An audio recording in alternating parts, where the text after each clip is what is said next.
Truth be told, Jack Wilson had only worked in the mines for a handful of years.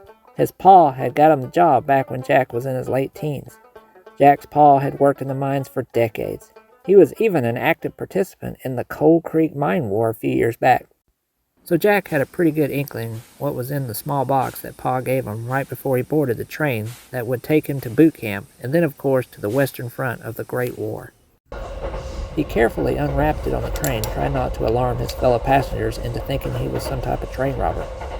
It was a beautifully blued Colt Pocket Hammerless with 2 boxes of .380 automatic Colt pistol ammunition. His pa had owned a few revolvers, but he had never handled one of these newfangled self-loading pistols. And Jack was flabbergasted to find out his father had paid a staggering $15 for it at a pawn shop in Knoxville. There was a note that simply said, "Come home safe." Jack, Coal Dust Wilson, as his buddies started calling him after they learned of his background, arrived at the tail end of the Great War. He and his company did get a taste of action a handful of times, and he was glad to have the small Colt with him.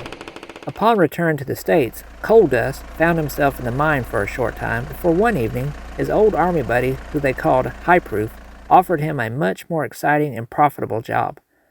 They called him High Proof in France because he claimed to have worked in the illicit moonshine trade. High Proof saw potential in Jack and wanted him to deliver with him.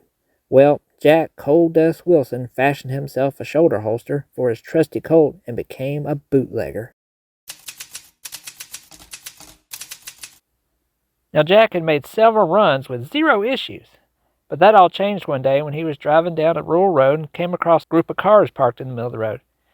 Not expecting any trouble, he got out to see what all the commotion was about. As soon as he stepped out of his car, they opened fire on him. Jack scrambled to get his Colt out and returned fire.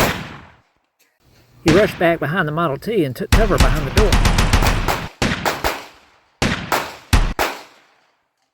After feeling something hit his right arm, he quickly switched hands, threw his last piece of lead downrange, and decided he needed to get out of here. A few miles down the road, he figured he must not be in too bad of shape. Coal Dust knew he never wanted to be in that situation again. He was outgunned and outmanned. He decided to talk to High Proof about the outmanned part, and he decided to go to the hardware store to fix the outgunned part.